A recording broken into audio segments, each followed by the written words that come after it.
Pangungunahan ni Ambassador Muhammad Dortin Petusino Lumandot ang parangal para sa mga natatanging Pilipinong individual at organisasyon dito sa Kuwait. Panoorin po natin.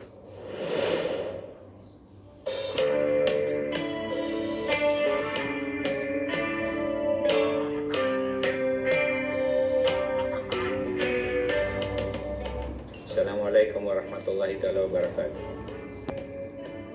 The Embassy of the Philippines, State of Kuwait, presents the Certificate of Recognition to the Coalition of Filipino Community Organization in Kuwait and the Association of Filipino Organization in Kuwait, ASFOC, for their significant contribution to the Embassy and bounded service to the Filipino community in Kuwait during the ongoing coronavirus disease COVID-19 pandemic as an umbrella organizations of Filipino community groups in Kuwait.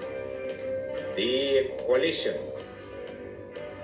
spearheaded and supported efforts to serve our overseas Filipinos in Kuwait during the pandemic. These include the distribution of food relief packs to OFWs who are severely affected by the COVID-19 lockdown in Kuwait, and their volunteer work for the Embassy's mobile passport service that has benefited thousands of Filipinos. The Embassy of the Philippines, State of Kuwait, presents this Certificate of Recognition to the Pinoy Ambulance Nurses in Kuwait, PANIC, for their contribution to the Embassy and service to the Filipino community in Kuwait during the ongoing coronavirus COVID-19 pandemic.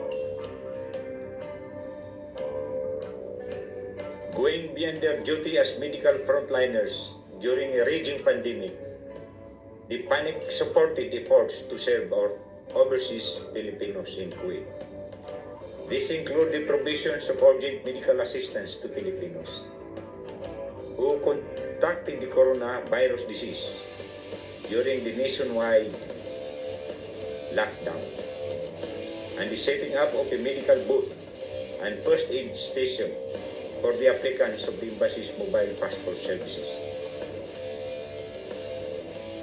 The Embassy of the Philippines, State of Kuwait, presents this Certificate of Recognition to the Reform United Guardians Brotherhood International Incorporated, RUGBII Guardians Kuwait, for their contribution to the Embassy and service to the Filipino community in Kuwait during the ongoing coronavirus disease COVID-19 pandemic.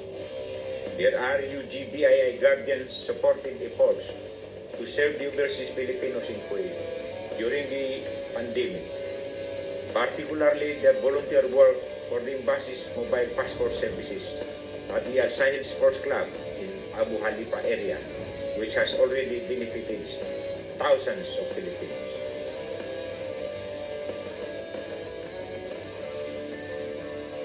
The Embassy of the Philippines, State of Kuwait, presents this Certificate of Recognition to the following overseas Philippine workers: Mr. Robert Willie Kirin, Mr. William Orjun Seridon Jr., Miss Claire Constantino, Miss Jadiwin De La Rosa, Mr. Oliver Diong, Mr. Christopher Hernandez, Miss Violeta Sara Malana Yusef, Mr. Judio Matildo Jr., Mr. Francisco Olpendo III, Miss Mira May Olayan Ortiz, Mr. Dennis Trata, Mr.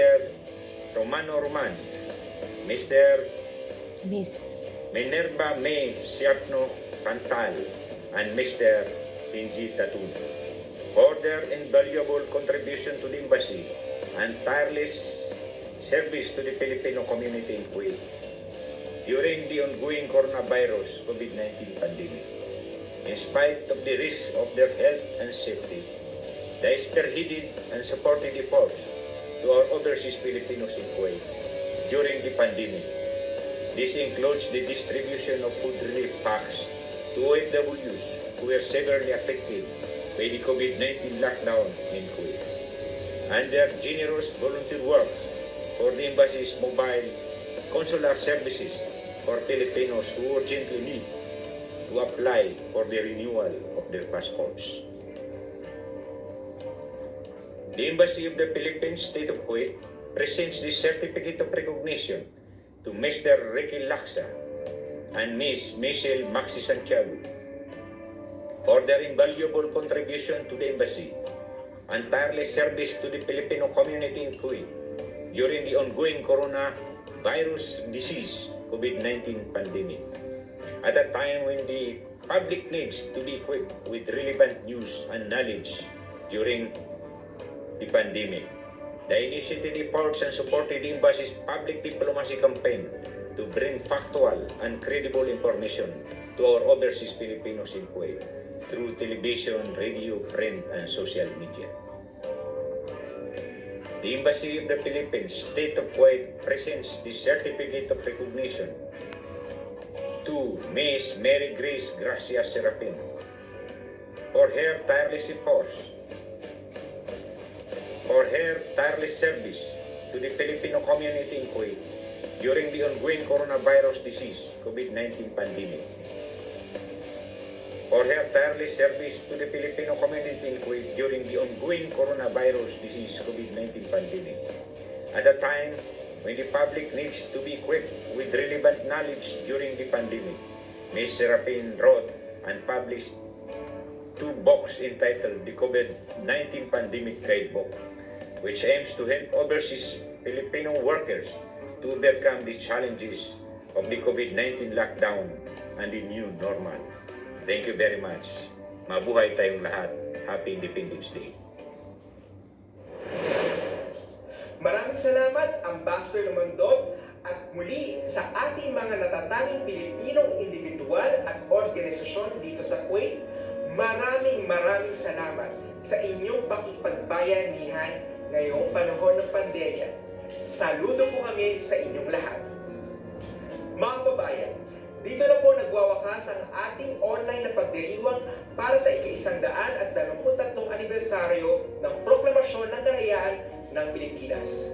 Maraming salamat po sa inyong pagsama sa amin sa nakalipas na 1 oras.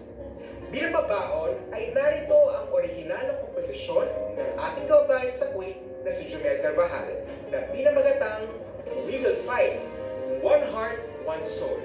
Isang kantang akmang-akma para sa ating lahat ngayong panahon ng pandemya. Muli, ako po si Vice Consul Adrian Bakay ng Embahada ng Pilipinas sa Kuwait. Manatili po nawa tayong ligtas at malusog sa panahon ito. Isang maligaya at makabuluhang araw ng kalayaan sa ating lahat at mabuhay ang Pilipinas!